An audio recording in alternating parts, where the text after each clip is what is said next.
नमस्कार दोस्तों, एक बार फिर से मैं आप सभी लोगों का स्वागत करता हूँ हाउसफुल शो के नए एपिसोड के साथ में, नए विषय के साथ में और नए गेस्ट स्पीकर के साथ में। आज जैसा कि हमारा विषय है, हम रफ़ी साहब पे बात करेंगे। रफ़ी साहब और उनका राष्ट्रवाद, उनके देशभक्ति गीत और उनके गायकी के और इंसानी रूप में कई पहलुओं पर। और आज इस विषय पर बात करने के लिए हमारे पास एक विशेष अतिथि हैं, विपिन आर पंडित जी।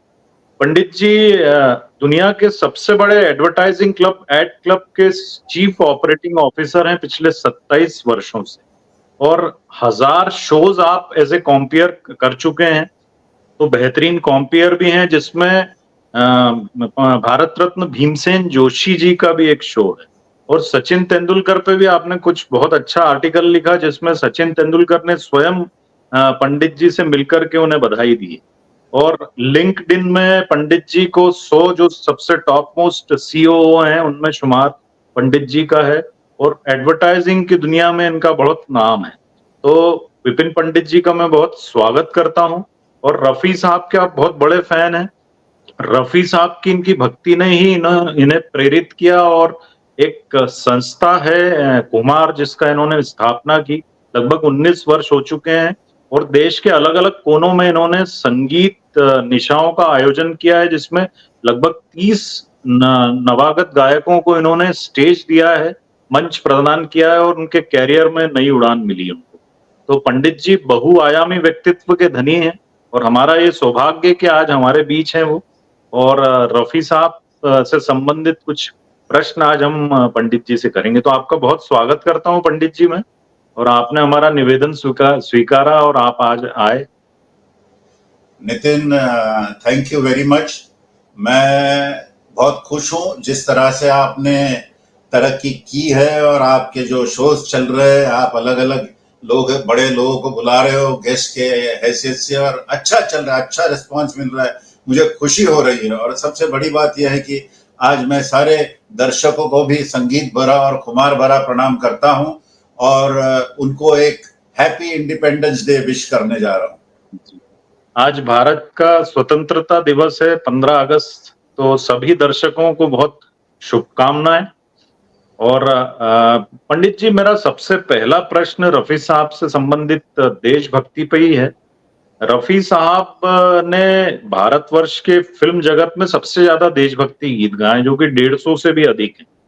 तो रफ़ी साहब की देशभक्ति, उनके पैट्रियोटिज्म, उनके नेशनलिस्ट जो माइंडसेट था उसके बारे में आप क्या कहेंगे? मैं ये कहूंगा कि रफ़ी साहब एक जिसे कहते हैं ना, एक ideal citizen of a country, एक model citizen of a country. वो उन्होंने जो अपना नाम कमाया बतौर एज अ सिंगर, वो उसका इस्तेमाल जो उन्होंने किया है अपनी जिंदगी के प्रोफेशनल सक्सेस का, मैं कहता हूं कि वो एक इंस्पिरेशन है, एक मिसाल है हर सिटीजन को कि किस तरह से उस अपनी जिंदगी बसर करनी चाहिए और अपने देश के लिए काम करना चाहिए। देखिएगा 150 प्लस, मैंने सुना है 155 पेट्रियोटिक सॉन्ग्स है, एक से बढ़कर एक गाने गाए। मैं नाम लेने जाऊं तो पूरी लिस्ट बड़ी हो जाएगी और बहुत ही टाइम लगेगा उसमें। लेकिन जब भी उन्हें कोई संगीतकार एक देशभक्ति के गाने के लिए अप्रोच करता तो वो he was the first person to lend his shoulder to the wheel, he used to jump on such an opportunity. और वो ये भी जानते थे कि उनके गले में वो बात है, उनमें वो जो जादू है जो किसी को प्रेरित करता है कि हर किसी को देशभक्ति के लिए वो अवेयरनेस होना चाहिए, जागृति होनी चाहिए। और कहाँ लद्दाख विडाख में जाके उन्होंने लोगों का हौसला बढ़ाया। अब मैं तुम्हें मेरी बात कहता हूँ कि मैं लद्दाख में जाने के लिए डरता हूँ क्योंकि मैंने सुना है कि वहां ऑक्सीजन लेवल बहुत कम होता है। और मेरे यहाँ से एक बड़ा तगड़ा मेरा दोस्त था, वो गया था मोटरसाइकिल लेके, वो वापस आ गया 2-3 दिन में। तो लद्दाख कोई मामूली जगह नहीं है, वहां जाके गाने गाना। और मैंने सुना है कि एक बार वो दिलीप साहब के साथ चले गए थे तो उनकी आवाज भी बैठ गई थी। तो दिलीप साहब ने हाँ शहद दे करके उनको, शहद और वो लाइम और जिंजर वगैरह दे करके उनकी आवाज वापस आ गई। लेकिन दिलीप साहब ने ये कहा कि उनकी हालत बहुत खराब थी, कि उनका थॉट ये था कि मैं यहां पर आया हूं, मुझे गाना है। He was more commitment. Concern about that. वैसे नहीं कि मैं बीमार हूं क्या करूं, नहीं, मुझे गाना है यहां आकर के। तो दिलीप साहब की दवाई काम कर गई और उन्होंने अपने गाने पेश किए। तो मैं ये कहूंगा जरूर कि रफी साहब एक मॉडल, एक आदर्श सिटीजन है। हर हर कंट्रीमैन को हमारे उन पर नाज होना चाहिए। जी जी, बिल्कुल फक्र है हमें उन्हें। और पंडित जी, आपने भी एक बार बातों बातों में भी ये बात मुझसे शेयर की थी कि पोस्ट पार्टीशन जब रफी साहब इधर आ गए थे, तब भी उन्हें कई प्रपोजल्स दिए गए कि वो वापस पाकिस्तान आ जाए, लेकिन गए नहीं वो। गए नहीं वो। और उनका सारा, ऑफ कोर्स बर्थ प्लेस है तो लगाव यहीं पे रहेगा, लेकिन उनका सारा ध्यान पूरा इंडिया में था। और कितना सही डिसीजन निकला। जी जी जी। उनकी उनकी जो पहली वाइफ थी वो नहीं आई, क्योंकि वो उधर ही रहना चाहती थी, लेकिन उसे भी उन्हें पूछा कि तुम मेरे साथ इंडिया आती हो क्या। जी जी जी जी। तो ये बात है। तो इंडिया से उन्हें लगाव रहा, खास करके पंजाब से बहुत लगाव रहा, अमृतसर से। जी, और वो बर्थ यहाँ प्लेस। पर आए। हम्म। मैं तो समझता हूँ ऐसा सिटीजन और ऐसा कलाकार कौन सी कंट्री नहीं चाहेगी कि हमारे पास रहे। बिल्कुल आदर्श, आइडियल थे वो। बिल्कुल बिल्कुल, कोई शंका नहीं, नो डाउट अबाउट इट।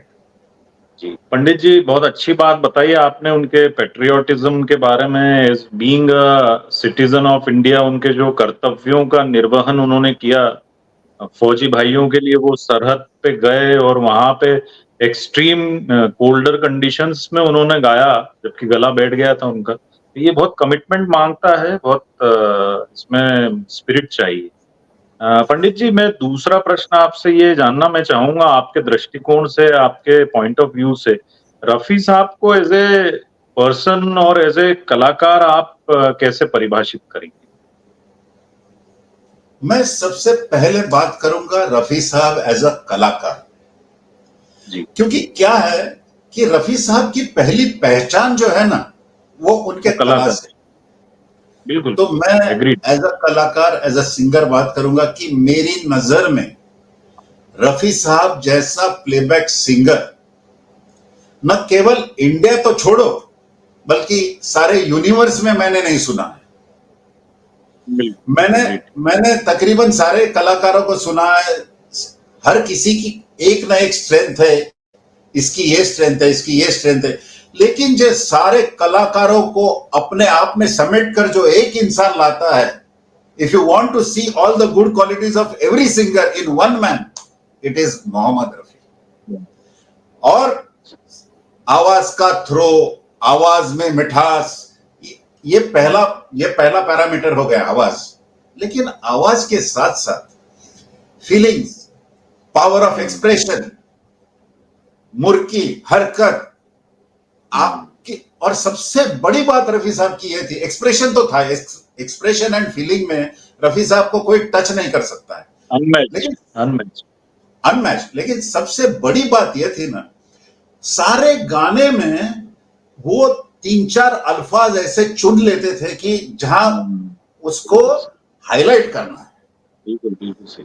और ये बात मैंने किसी भी सिंगर में नहीं देखी है। ये मैं दावे के साथ कहता हूं कि रफी साहब की जो गाने की जो समझ थी ना, अभी एक मिसाल पर जाग दिले दीवाना, ये गाना आप सुनोगे चित्रगुप्त साहब का, तो आपको ये प्रतीत होगा कि बाबा ये समय कौन सा है, ये माहौल क्या है। वो सामने खड़ा करने की क्षमता रफी साहब में है। जी बिल्कुल। दिन ढल जाए रात न जाए, वो आदमी परेशान है, बिल्कुल। और उसी में वर्ड यूज किया, परेशान। देखो किस तरह से पंक्चुएट किया है, बेमिसाल गायकी। उस कैरेक्टर को पोर्ट्रे कर। बिल्कुल। और ये भी क्या रंग है कि हर कलाकार में रंग जाना और उसी की आवाज बन जाना। And fantastic. सेकेंडली वो पहले एकमात्र ऐसे कलाकार, अभी सहगल साहब को सभी ने आइडियलाइज किया, रफी साहब ने किया, किशोर कुमार ने किया, मुकेश साहब ने किया, लता मंगेशकर ने किया, सभी ने किया, सबके गुरु थे। लेकिन मुकेश साहब और किशोरदा ने इनिशियली सहगल को कॉपी किया। जिद्दी में गाना सुनो आप किशोरदा का, फिर मुकेश साहब का तो गाना फेमस ही है। जी तो जी तो रफी साहब भले इंस्पायर्ड हो, लेकिन उन्होंने सहगल की कॉपी नहीं की, सहगल जी साहब की। बिल्कुल बिल्कुल। तो रफी साहब एकमात्र पहले ऐसे सिंगर है जो प्लेबैक सिंगिंग की किताब है, एक एक बिल्कुल इंस्टीट्यूशन है। He is a B 100%। School, he is a management school of playback singing. बिल्कुल सही 100%। मैं हमेशा कहता हूं नितिन कि मैं किताब लिखूं प्लेबैक सिंगिंग पे, तो the title of the book will be playback singing before Rafi साहब, प्लेबैक सिंगिंग आफ्टर रफी साहब। केंद्र बिंदु मोहम्मद रफी साहब बनेंगे। और यहां से मैं चलूं उनकी इंसानियत पर, पर्सनालिटी जी उनकी पर्सनैलिटी, ओवरऑल शख्सियत। जी उनकी जरूरत आजकल के जमाने में बहुत थी, बहुत जल्दी जल्दी चले गए।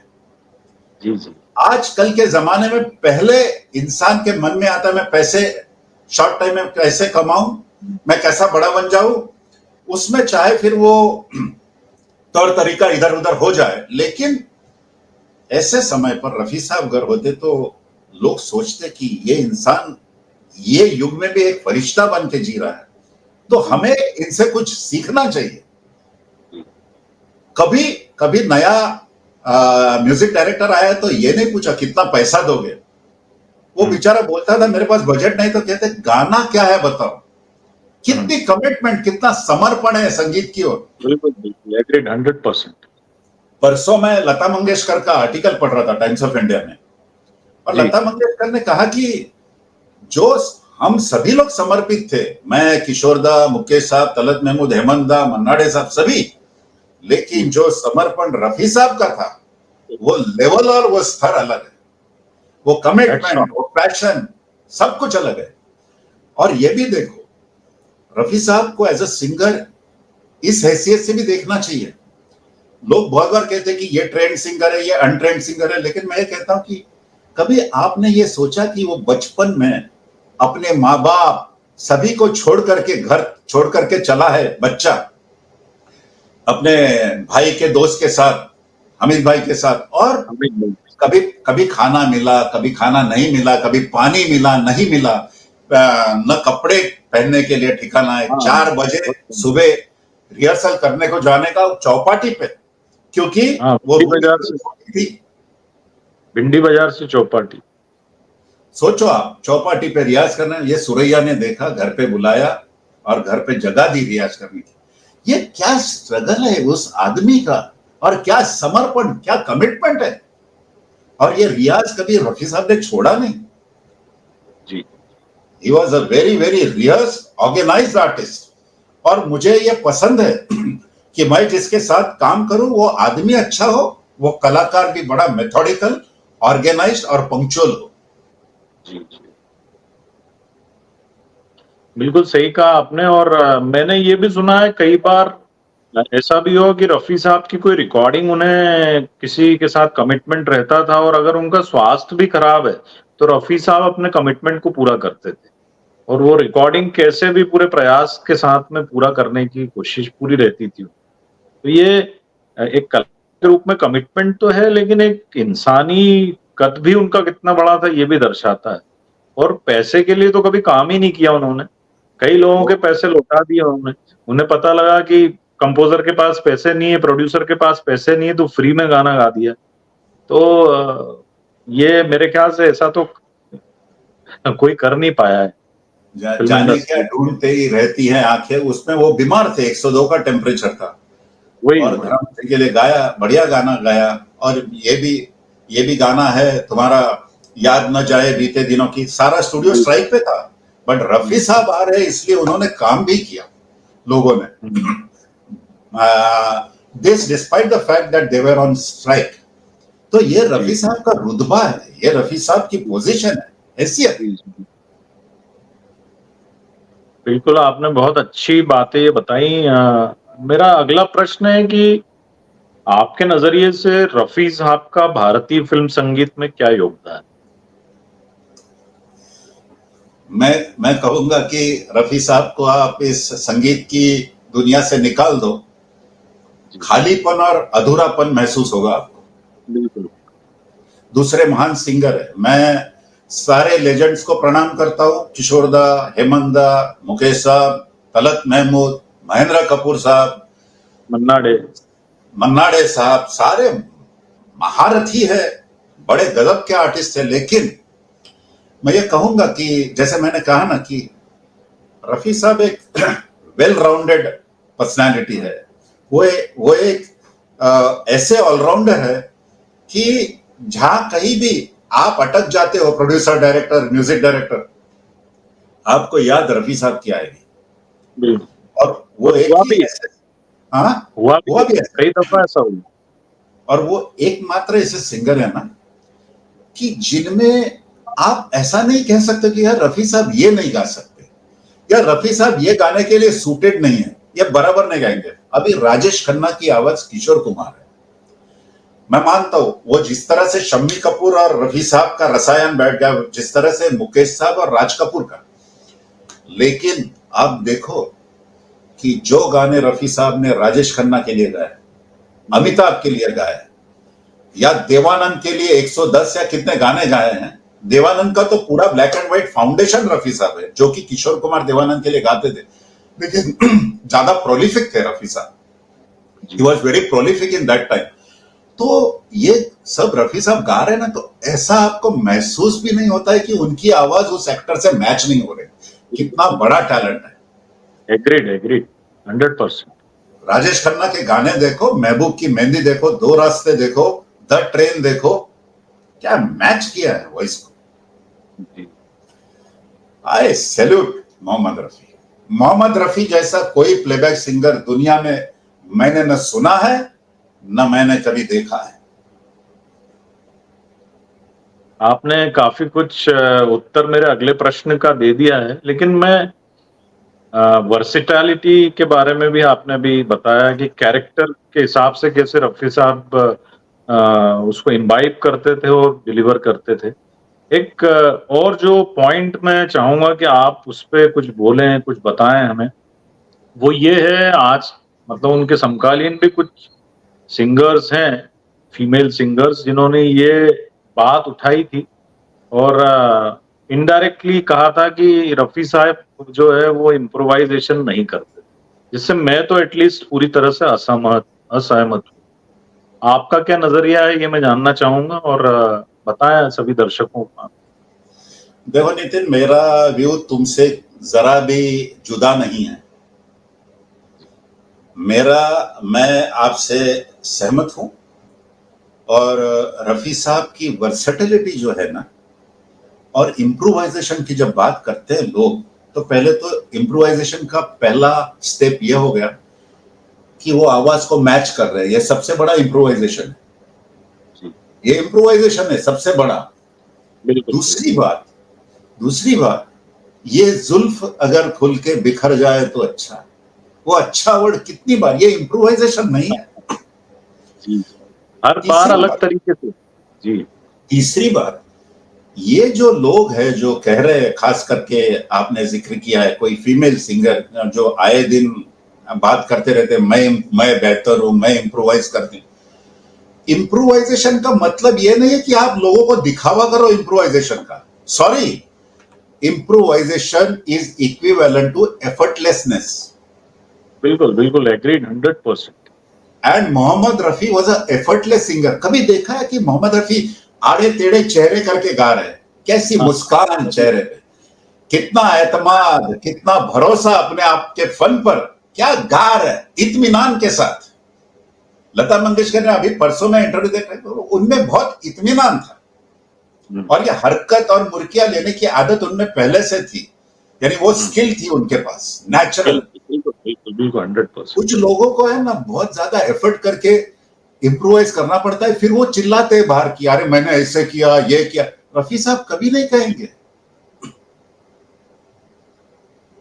ये लोग की हालत, ओ दुनिया के रखवाले गाएंगे तो ये लोग की हालत क्या हो जाएगी। कलाई खुल जाएगी। और रफी साहब के लिए मन्ना डे ने कहा सारे सिंगर्स को एक तराजू में रख दो और उनको एक साथ रख, हाँ, एक ही बार, वो भारी पड़ जाएंगे। बिल्कुल सही कहा। जब वो हरकत और इम्प्रोवाइजेशन पे आएंगे तो दूसरे सिंगर्स का फिर धुआं निकलने लगेगा। जी, जी, जी, बिल्कुल। ये मोहम्मद रफी है। और मैं तो ये कहता हूं कि जो रफी साहब को नहीं गाता है, कोई भी सिंगर किसी को भी आइडियलाइज करे, आप देखो शानुदा ने कहा कि मैंने ठहराव सीखा है रफी साहब से। जी जी, बिल्कुल बिल्कुल, हर सिंगर ने सीखा उससे। विनोद राठौड़ ने यह कहा कि जो रफी साहब को नहीं गाएगा वो कंप्लीट सिंगर नहीं बनेगा, कभी नहीं बन सकता, कभी बन ही नहीं सकता है। किसी के पास थ्रो है, किसी के पास वॉइस प्रोजेक्शन है, किसी के पास वो भले नेजल टोन है, लेकिन वो सॉम्बरनेस है जो जिसे कहते हैं ना रंजो गम है और दुख है, आवाज में दर्द है। लेकिन ये सारी क्वालिटीज है ना, जो मैंने कहा था ना कि मैं क्रिकेट का भी उतना ही चाहने वाला हूं कि Matthew Hayden had power, VVS Laxman had elegance, then there was Inzamamul Haq who had a lot of ease while batting fast bowlers. Lazy elegance. Yes, Arvinda De Silva had power, but if you want to see all these qualities in one batsman, you watch Sachin Tendulkar. सही बात। So one more thing, जैसे रफी साहब को मैं भी film industry का आज तक का सबसे सक्सेसफुल सिंगर मानता हूं, लेकिन रफी साहब के बाद सबसे सक्सेसफुल कॉमर्शियली और लोकप्रियता के हिसाब से भी मेरे हिसाब से किशोर कुमार है।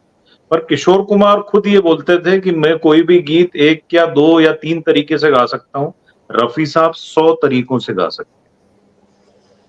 इन्होंने, किशोर कुमार ने बार बार 1000 बार यह कहा है कि वो मेरे से बेहतर सिंगर है। उन्होंने राइटिंग में दिया है और उन्होंने 15 गाने लिख के दिए कि मैं क्या ऐसे में गीत गा सकता हूं, मैं नहीं गा सकता। ये कंपैरिजन आप स्टॉप करें। रफी साहब ने कभी किसी के लिए ये नहीं कहा कि XYZ मेरे से बेहतर सिंगर है। वो कहेंगे भी, क्योंकि वो आदमी में एक तो ये होती है कि अंदर से ये खबर होती है कि बाबा मैं क्या हूं, वो जानते हैं। और मैं एक बात कहूंगा कि फैंस तो फैन होते हैं, उन्हें ये बुरा लगता होगा कि ये ऐसा मेरे गुरु के लिए ऐसा क्यों कहा, लेकिन आप ये सोचो ना कि आपका गुरु क्या कहता है, आप क्या कहते हैं ये मायने नहीं रखता है। बिल्कुल। किशोर कुमार रफी साहब के बारे में क्या कहते हैं ये जानो। आपने मेरा प्रोग्राम देखा है चैतन्य पदुकोण के साथ? बिल्कुल। जो किशोरदा के घर 40-50 बार जाके आए, तो हर बार किशोरदा यही कहते जब सब्जेक्ट आता कि रफी साहब गुरुदेव है। And M for Muhammad and M for melody, this is what he said. वो गुरुदेव। और वो उन्होंने अपने ड्राइंग रूम में भी रफी साहब की फोटो लगा रखी थी। बिल्कुल, मगर वो हमेशा चैतन्य कहता था कि मैंने वो तस्वीर खुद देखी है। जी, वो ये भी कहते थे कि हम सब तो गवैये हैं लेकिन गायक तो रफी साहब। उन्होंने ये बात समीर जी से कही थी, समीर अंजान, कि हम सब गवैये हैं लेकिन असली गायक एक ही है। वाकई में देखो, ये बात कहने के लिए भी बड़ा दिल चाहिए। जैसे मन्ना डे मुकेश साहब ने क्या कहा कि मैं आपको वर्ल्ड टूर की टिकट देता हूं, आप चले जाना ताकि कुछ गाने हमें मिल जाएंगे, मैं स्पॉन्सर करता हूं। और अपने बेटे को कहना कि बाबा अच्छा गाना अच्छा सिंगर बनना है, अच्छे गाने गाने हैं तो रफी साहब के गाने गाने। मन्ना डे तो खैर 10 वीडियोस है जो देखिए बाबा, 1 से 10 वही थे, बाकी तो हम सब लोग में सगल थे। और किशोरदा भी बहुत अपनी जगह बहुत ही महान सिंगर है, महान आर्टिस्ट है।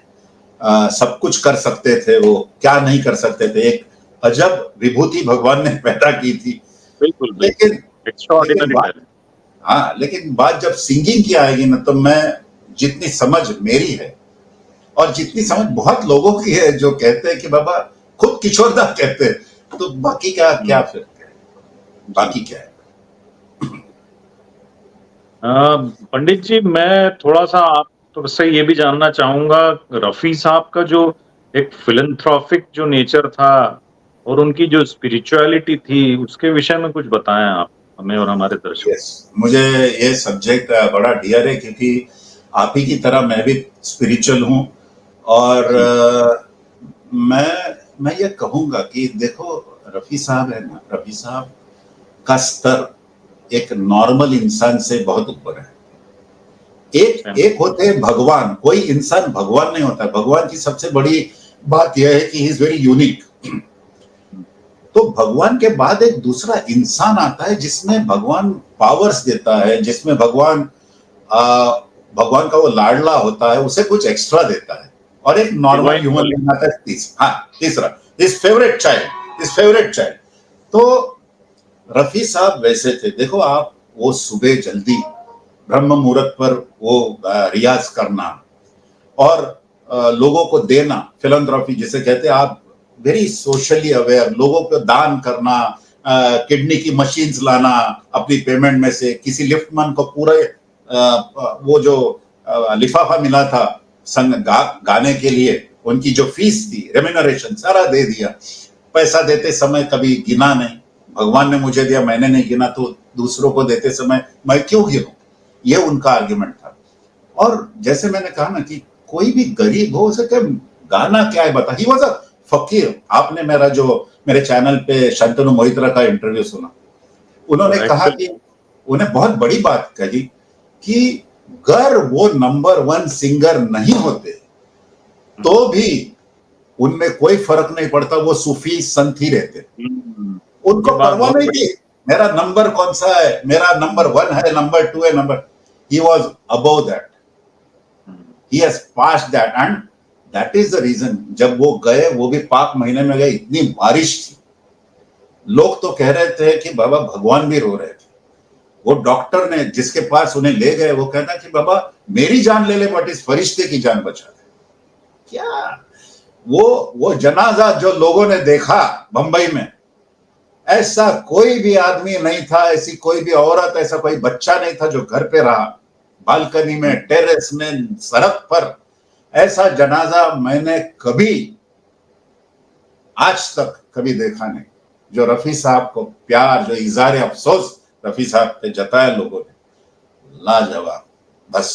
और इवन पंडित जी ऐसा बताते हैं कि उनका जो पार्थिव देह थी, शरीर था, उस दिन भी उनके चेहरे पे एक अजब सा नूर था और चेहरे पे एक मुस्कान जैसी थी। ये तो एक मेरे ख्याल से बड़ा। अब नितिन, ये आपने बात कही, बहुत अच्छा किया आपने जो नूर की बात कही। उत्तम सिंह कहते हैं ना कि जब भी रफी साहब रूम में एंट्री लेते तो तुम्हें ये महसूस होता था कि रफी साहब के साथ कोई दूसरा आदमी आया है, यानी दूसरा आया है, नहीं ऊपर वाला। जी, उत्तम सिंह ने बोला भी, उत्तम सिंह ने।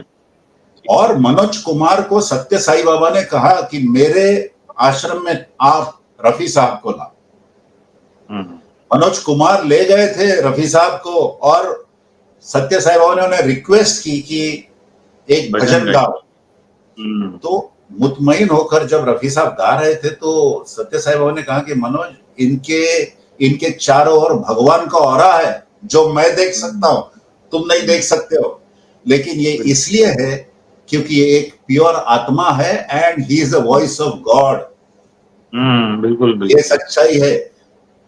और मैं भी कहता हूं, ये बात मैं सरेआम हर मंच पर कहूंगा कि रफी साहब की आवाज में वो जो कहते हैं ना दैवी आवाज है। दूसरे सिंगर्स को मुझे कहीं ना कहीं भौतिक लगता है आवाज, लेकिन ये आवाज खुदा की आवाज है, इसमें कोई दो राय। सहमत हूं मैं आपसे। बहुत स्पिरिचुअली बहुत एनलाइटेंड थे वो। और मैं हमेशा ये कहता हूं कि रफी साहब को महज एक गायक मत समझो। एक आदर्श इंसान कैसा होता, आदर्श व्यक्तित्व कैसा होता, वो सारे गुण उनमें परिलक्षित हुए। क्या बात है, बिल्कुल सही है। और मेरे को लगता है अगर कोई संगीत को प्यार करता है, संगीत को पसंद करता है, तो कैसे वो रफी साहब को नहीं चाहेगा? संभव ही नहीं। और अब यदि फिर भी अब उसको रफी साहब नहीं अच्छे लगते हैं तो वो संगीत के विषय में कुछ भी नहीं जानता। कुछ भी नहीं। और कभी भी दर्शकों में किसी को गाली देना, किसी को खराब कमेंट्स करना, या किसी के बारे में कोई जात धर्म लाना, ये गलत है, गलत बात, ये ठीक नहीं है। और जो भी इंसान रफी साहब को चाहते हैं तो वो ऐसी बात कर भी नहीं सकते। हमारे जो गुरु है रफी साहब, उन्होंने हमें ये नहीं सिखाया। इंसान को अपना स्तर, अपनी गरिमा, हमेशा उसकी कदर होनी चाहिए, करनी चाहिए। अपने ओहदे से नीचे गिरकर बात नहीं करनी है। और ये भी देखो कि किशोर कुमार, मन्ना डे, मुकेश साहब, ये जो मेल सिंगर थे, तलत महमूद और हेमंत कुमार, ये सब लोग आपसी आपसी इज्जत, आपसी में प्यार, और उनका पिकनिक जाना कभी कभार हुआ करता था, साथ में गाने गाने को किस तरह से गा रहे, किसी को अप्रिशिएट करते थे, हर किसी की कदर करते थे ये लोग। और ये एक गाना है, दुनिया में मेरी आबरू रखना मेरे अल्लाह, रफी साहब ने गाया है। जी जी। वो तलत महमूद कहते कि ऐसा लग रहा था कि वो भगवान से बातें कर रहे हैं। इवन हमारे आप वो गाना सुनो, उपराष्ट्रपति, आपकी जी जी, हमारे उपराष्ट्रपति वेंकैया नायडू जी ने भी कहा है कि रफी साहब गंधर्व का अवतार। और मैं ये कहूंगा इस वक्त नितिन कि रफी साहब को उनकी गायकी समझने के लिए आगे चल के स्कूल्स निकलेंगे। जी जी जी। मैं एक इंसान से मिल चुका हूँ पुणे में जिन्होंने पीएचडी करके रखी है, सबमिट किए पेपर्स रफी साहब की आवाज। जी जी बिल्कुल। तो एक इतना वॉइस मॉड्यूलेशन कैसे करता है आदमी? कभी कॉमेडियन, कभी कैरेक्टर आर्टिस्ट, किसी को नहीं छोड़ा, सभी के गाने गाए। और ऐसी अडेप्टेबिलिटी, ऐसा विजडम अनपैरेलल्ड है, मतलब कल्पना से परे है। जब भी देखो प्लेबैक सिंगिंग की बात होगी, मेरी नजर में एक प्लेबैक सिंगर का स्थान सबसे ऊपर रहेगा, और वो मरते दम तक भगवान में ही ताकत है कि ये मेरा ओपिनियन बदल सके, कोई इंसान में ताकत नहीं है कि ये मेरा ओपिनियन बदल सके। बिल्कुल, मैं एग्री करता हूं आपसे। और नितिन देखो कितने लोग रफी साहब का नाम आता है तो आंखों में से आंसू, ऐसा नहीं है कि वो सीरियस गाना सुनते हैं। बिल्कुल बिल्कुल। एसपी बालासुब्रमण्यम ने बात बताई है, इट इज स्पिरिचुअल कनेक्ट है, वो कनेक्ट सही। अब हम चलते हैं हमारे अगले प्रश्न की ओर। 70 के दशक के शुरुआत में रफी साहब हज पे गए थे, और फिर उसके बाद जो सरकमस्टेंसेस बने, उसके बाद कुछ समय तक उन्होंने गाना छोड़ दिया। और ये प्रश्न तो है ही, साथ में इसके एक और प्रश्न है कि पोस्ट आराधना जो टाइम पीरियड था, कालखंड था, उसके विषय में भी कुछ हमें आप बताएं। तो ये दो चीजें आप दर्शकों को बताएं। वो बात बिल्कुल सही है। मैं 6th स्टैंडर्ड में था, बड़ौदा में मेरा जन्म हुआ, तो बड़ौदा में मैं 6th स्टैंडर्ड तक पढ़ा। तो ये बिना का गीतमाला आता, ये प्रोग्राम अमीन सैनी का बड़ा पॉपुलर था उस वक्त, पॉपुलर। तो आराधना वगैरह के गाने चलते थे। तो मेरे चाचा मुझे कहते थे, देखो रफी साहब चले गए हज में, इसलिए सबकी दुकान निकल पड़ी है। ये बात तो सही है कि रफी साहब हज में गए थे, और from a religious angle I think yes, he was very religious person, और इसके बारे में मैं कुछ कहूंगा नहीं। जाना है, पुण्य कमाना है, हम कैसे मंदिर में जाते हैं वैसे हो गए। लेकिन किसी मौलवी की बात सुनकर गाना छोड़ देना, मेरे हिसाब से when you are at the peak of your career professionally, it is an incorrect move according to me. क्योंकि देखो ये इंडस्ट्री है ना, यहां लोग तुम्हें भूलने में टाइम नहीं लेंगे। वो आप आज हो तो कल आप रिडंडेंट हो जाओगे।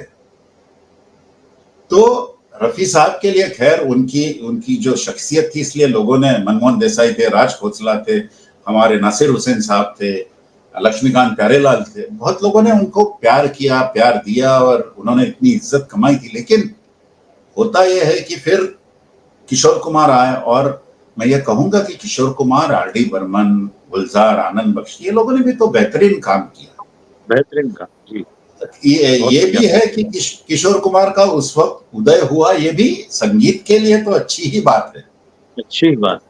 एक अलग सिंगर सुन। जी, मेरा ये मानना है कि हर चीज की एक शेल्फ लाइफ होती है। आज विराट कोहली खेल रहा है तो हम सचिन तेंदुलकर को याद करते हुए उसको कोसें, ये ठीक नहीं है। सचिन अब रिटायर हो चुके हैं, अब विराट कोहली का जमाना है, तो ये चीज होना ही है। रफी साहब भी थे तो एक इंसान ही। और हर इंसान की एक लिमिटेशन होती है, और जी रफ़ी जी साहब ने जो हमें संगीत में दिया वो कोई नहीं दे सकता। पर रफ़ी साहब भी कभी ना कभी तो रफ़ी साहब मतलब रफ़ी साहब के युग का तो कभी अंत नहीं होगा। आज यंगस्टर्स आज भी रफ़ी साहब के गीत सुन रहे हैं, बड़े चाव से सुन रहे हैं। लेकिन जो एक्टिवली वो इन्वॉल्व थे संगीत जगत में, वो कभी ना कभी वो इरा एंड होना था। ये और एक नियम yes yes yes change is inevitable, ये सृष्टि का इन्हें नियम है। यस, और यस। और ये बात होनी थी तो हो गई, हमने सभी को एंजॉय किया। लेकिन इस इतना सब कुछ होने के बाद भी क्या कमबैक किया है। सरगम देखो, लोफर अरे देखो, जी, जी। कर्ज कर्ज कमाल देखो, जमाने को दिखाना है देखो, और आरडी बर्मन ये देखो, निसर्ग का नियम कैसा है। आरडी बर्मन के म्यूजिक में ही उनको आखिरी फिल्म फेयर अवार्ड, और इतना ही नहीं, नेशनल अवार्ड भी मिला। जी। क्या हुआ तेरा वादा। हुँ, तो है, रफी नेशनल साहब अवार्ड ने मिला। अपने जब प्राइम में थे तो बहुत कुछ झेला, लोगों की लॉबी झेली। कुछ लोग, आप सक्सेसफुल होते हो तो लोग निगेटिव बातें फैलाना शुरू करते हैं, लोग निगेटिव हो जाते हैं, सक्सेस से जलते हैं। फिर भी इस इंसान ने राज किया, हमें इतना खुश दिया। आज भी हम, एक दिन नहीं जाता है जब रफी साहब को याद नहीं किया हुँ। दिल से। तो पंडित जी एक और आपने अभी लॉबिंग और ये सब बातें की। 60s में एक और कंट्रोवर्सी उभर कर आई थी, वो थी रॉयल्टी की। तो हाँ, थोड़ा-सा आप उस पे बताइए हमें। देखो, रॉयल्टी के बीज बोए गए वो माया का गीत था, तस्वीर तेरी दिल में जिस दिन से उतारी। और मैं मेरे जी, दर्शकों बिल्कुल। से, म्यूजिक लवर से एक बार गुजारिश करूंगा कि ये गाना ठीक से सुने। हुँ, हुँ। क्या हुआ था, असली चीज क्या समझ है, गया, ये सुनकर समझ जाएगा उसमें क्या हुआ है। और कमाल की बात तो यह है कि फिर भी सलीम दा ने, कहते, लता मंगेशकर की साइड ली। और सबसे बड़ी बात नितिन, ये गाना, सोलो गाना, लता मंगेशकर पहले बंगला में गा चुकी है। जी, जी। और ये गाना डुएट गाया, मैं तो समझता हूँ रफी साहब ने वो गाने में ऐसे गाया है कि जैसे मक्खन में छुरी चली जाती है ना, इतना एफर्टलेस। Effortless, absolutely. लेकिन लता मंगेशकर ने इसलिए जब कहा तो उन्होंने कहा कि ये महारानी है, ये डिसाइड करेगी क्या है क्या नहीं। बट ये दोनों अपनी अपनी जगह, मैं कहूंगा लता मंगेशकर जो कर रही थी वो सारे सिंगर्स के बेटरमेंट के लिए कर रही थी, फ्यूचर के लिए। बिल्कुल। और फ्यूचर के लिए जागरूक रहना, प्रोविजन करना कोई गलत बात नहीं है। जी, जी। तो तो और रफी साहब की सादगी देखो, उनकी आर्ग्यूमेंट क्या थी, एक बार हमें पैसा दे दिया, मामला खत्म हो गया। और ज्यादा पैसा आप लेना चाहते हो तो अगर पिक्चर लॉस में गई तो क्या आप रिफंड करते हो क्या वापस। वो उनकी जगह ठीक थे। लेकिन जी। लता मंगेशकर की बात भी फ्रॉम अ फ्यूचर एंगल गलत नहीं थी। हाँ, सही किया। इट्स लाइक आप नौकरी करते हो तो पीपीएफ होता है, प्रोविडेंट फंड होता है, फैमिली पेंशन फंड होता है। तो वो क्या होता है, प्रोविजन होता है आपका प्रोविज़न। फ्यूचर के लिए। तो वैसे ही है, फ्यूचर के लिए प्रोविजन है। और दोनों मेरी नजर में एक बेंचमार्क का सिंगिंग, यानी एक male best playback singer ever, एक female best playback singer ever, मेरी नजर में ये दोनों महान है। इसलिए क्योंकि उनकी आवाज में पाकिजगी है, पाकीज़गी बहुत। उनकी आवाज में वो डिविनिटी और पाकिजगी है। और ये दो ही ऐसे सिंगर मुझे लग रहे हैं कि जो वाकई में अपने अपने, they were on the top of their game. बाद में जो लोग आए उन्होंने सीखा कि जब शांतनु जी से मैं बात कर रहा था, उन्होंने कहा कि रफी साहब ने ये सिखा दिया कि किस तरह से मैच करना चाहिए एक्टर। और बाद में किशोरदा ने, राजेश खन्ना, अमिताभ बच्चन के, but he learn from the great man, hmm, there is no doubt ji, about it. One great person learn from another great person. Great person, yes. तो आपने बड़ी अच्छी बातें हमें बताई, और अगला प्रश्न की ओर मैं चलता हूँ।